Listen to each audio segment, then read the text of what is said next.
In today's video, I'm going to teach you how to delete Vinted account.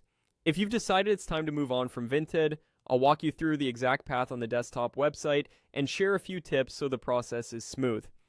Deleting your account removes access to your profile and your private messages. Public things like feedback you've given may remain in an anonymized form, which is normal on most marketplaces.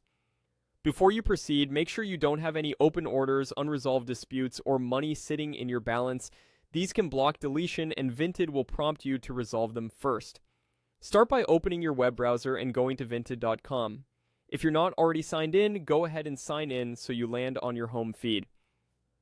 From here, look to the top right corner of the page. You'll see your profile icon. This may appear as your avatar or an initial. Click that icon to open the account menu. In the menu, select Settings. This takes you to your general settings area where you can manage preferences. Next, choose Account Settings. This is the section that contains options specific to your account status and data. On the Account Settings page, scroll down. The option you need is near the bottom, so keep scrolling until you see Delete My Account.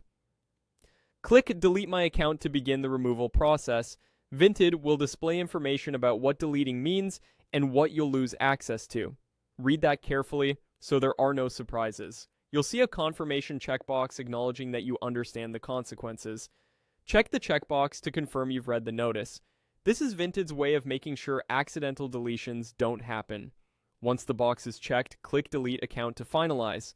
After you do, your session may end and you'll be signed out. If anything is still pending on your account, Vinted will let you know what needs attention before the deletion can complete. A couple of final tips to wrap up. If you want a record of your past transactions or receipts, download them ahead of time. If you change your mind later, creating a new profile is easy, but it won't restore your previous messages or history, so be sure you're ready before confirming. That's it. You now know the exact path to delete a Vinted account on the website. Thanks for watching, and I hope this helped you close things out confidently.